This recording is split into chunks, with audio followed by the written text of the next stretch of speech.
Le médiastin compte de nombreux sites ganglionnaires, mais nous ne nous intéresserons qu'à ceux atteignables en endoscopie bronchique simple ou échoguidée ou en médiastinoscopie. Les sites ganglionnaires médiastinaux sont numérotés de 1 à 12 de haut en bas. Pour faciliter l'apprentissage, on peut diviser ces sites en deux catégories.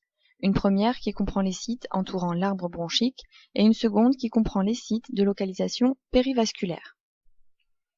Dans la catégorie des ganglions entourant l'arbre bronchique, on trouve les sites 2, 3 postérieurs, 4, 7, 10 et 11. Les sites 2 sont paratrachéaux supérieurs et s'étendent du bord supérieur du mammarium au bord supérieur de l'aorte, à gauche, et à la veine innominée, à droite. En dessous des sites 2 débutent les sites 4, appelés sites paratrachéaux inférieurs, descendant à gauche jusqu'au bord supérieur de l'artère pulmonaire et à droite jusqu'au bord inférieur de la zygos. Le site 3 postérieur est rétrotrachéal et s'étend des apex à la carène.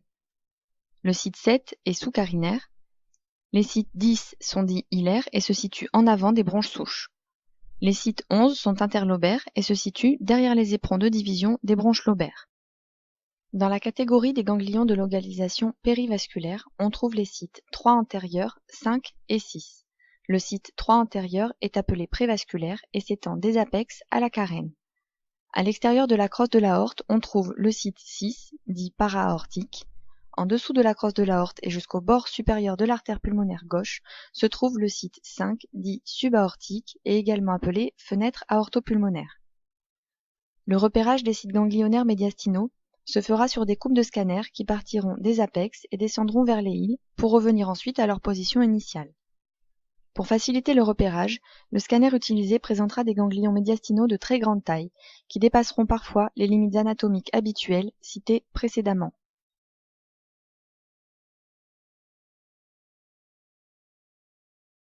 À partir des apex, les premiers signes ganglionnaires visibles sont les sites 2 paratrachéaux supérieurs ainsi que le site 3 antérieur, dit prévasculaire, et 3 postérieur, dit rétrotrachéal. Notez que le site 6 para-aortique apparaît déjà en dehors des vaisseaux artériels brachiocéphaliques du fait de son volume important chez ce patient.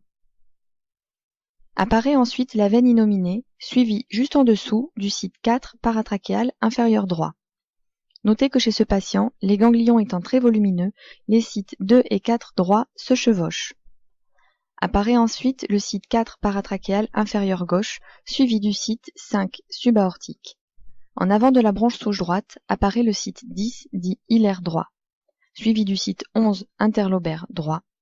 On note également l'apparition du site 7 sous-carinaire et du site 10 gauche en avant de la bronche souche gauche. Enfin, à la bifurcation lobe supérieur, lobe inférieur gauche apparaît le site 11 interlobaire gauche.